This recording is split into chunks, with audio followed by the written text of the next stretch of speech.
मैंने अभी भी कहा है, ये सरकार आम जनता का है, किसी के ऊपर भी अन्याय नहीं होने देगा। सर, महाविकास आघाड़ी को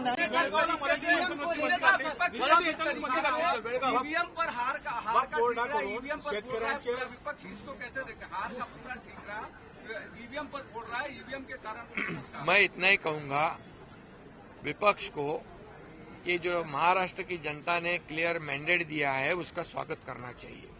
एक पॉजिटिव उनका अप्रोच होना चाहिए, क्योंकि हमारे 2.5 साल के महायुति सरकार ने इतना काम किया है, इतनी योजनाओं को लागू किया है, इतने प्रकल्प को आगे बढ़ाया है और इसीलिए उसका परिपाक ये है।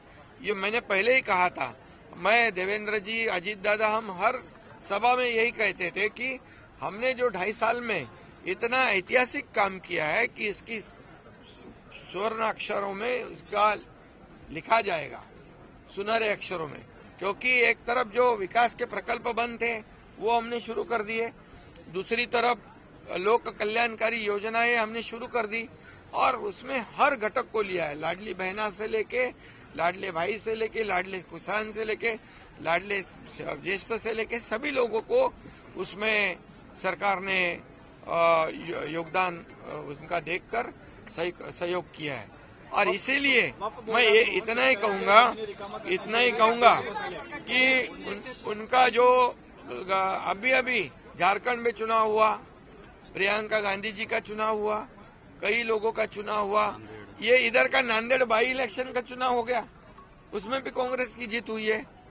तो ये सब जब उनकी जीत होती है तो ये ईवीएम अच्छी है, उनकी जीत होती है, उनके बाजू से निकाल होता है तो इलेक्शन कमीशन के निर्णय अच्छे होते हैं, उनके बाजू से अगर फैसला होता है तो सुप्रीम कोर्ट अच्छा होता है। अगर सही फैसला सुनाने के बाद तुरंत वो एजेंसी, वो यंत्रणा गलत हो जाती है, गलत उसको साबित किया जाता है। ये पिछले कई सालों से शुरू है, इसको भी बंद करना चाहिए रोना धोना। ये जो आज मैं कहूंगा कि लोकसभा में हमें महायुति के 2,48,12,000 वोट मिले और 43.55% वोट मिले और महाविकास आघाड़ी को 50 लाख मिले, 43.71 मीन्स पॉइंट का फर्क है, कुछ पॉइंट का फर्क है। लेकिन हमें जगह मिली 17 और उनको मिली 31, तब हम क्या कहेंगे? तभी ईवीएम का घोटाला नहीं कहा उन्होंने। अभी हमारे को 73,77,000 मिले लोकसभा में शिवसेना को और एनसीपी को 58 लाख मिले सिर्फ, लेकिन उनके 8 सीट आ गए, हमारी 7 सीटें आई। तभी क्या ईवीएम का घोटाला हो? तभी बोले नहीं कुछ। इसका मतलब क्या है? यहाँ पर अभी भी मैं कहूंगा कि महायुति को 49.30% वोट मिला है अभी विधानसभा में और इनको महाविकास आघाड़ी को, मतलब महायुति को 3,18,00,000, महाविकास आघाड़ी को 2,35,00,000। तो वोट कितने, 1 करोड़ का फर्क है।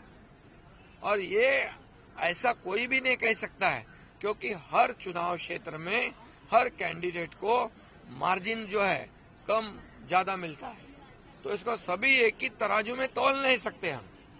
इसलिए मैं यही कहूंगा कि अभी उन्होंने ये ईवीएम वाला जो मामला है, अभी बोले शिवसेना को इतने कम सीटें मिली 16 और हमें मिली 57। तो शिवसेना ने, कांग्रेस ने तो 100 के ऊपर लड़ी थी, हम तो 80 लड़े थे। तो ये भी बात है। तो इसका विश्लेषण करते समय लोगों ने सही विश्लेषण करना चाहिए, क्योंकि ये सिर्फ अभी नासिक में मालेगांव में 1,98,869 चुनाव वोट मिले लोकसभा में और अभी विधानसभा में 7,527। उधर बीजेपी का कैंडिडेट नहीं। फिर ये क्या, किसने हैक कर दी मशीन? ये सब चुनाव हारने के बाद ये ऐसे बात करना उचित नहीं है। इससे लोगों के दिशाभूल करने का काम जो है वो कर रहे हैं। अभी वो कोई किधर, किसी को लगता है बैलेट में चुनाव ले लो, किसी को लगता है ईवीएम में ले लो, ऐसा नहीं होता है ना।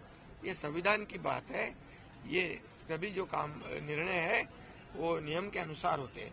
और इसलिए मैं इतना ही कहूंगा कि ये चुनाव हमने महायुति सरकार ने जीता है, ये काम के बलबूते पे जीता है और लोगों ने जो मैंडेट दिया है, ये मैंडेट को वो विपक्ष ने स्वागत करना चाहिए और साथ देना चाहिए इस राज्य के विकास के लिए। अभी उन्होंने कल शपथ नहीं ली थी, बोले ईवीएम का घोटाला है, तो अभी आज शपथ ले ली, तो क्या ईवीएम का घोटाला के आक्षेप खत्म हो गया? For exclusive and insightful videos, subscribe to our new channel ABP Live Premium.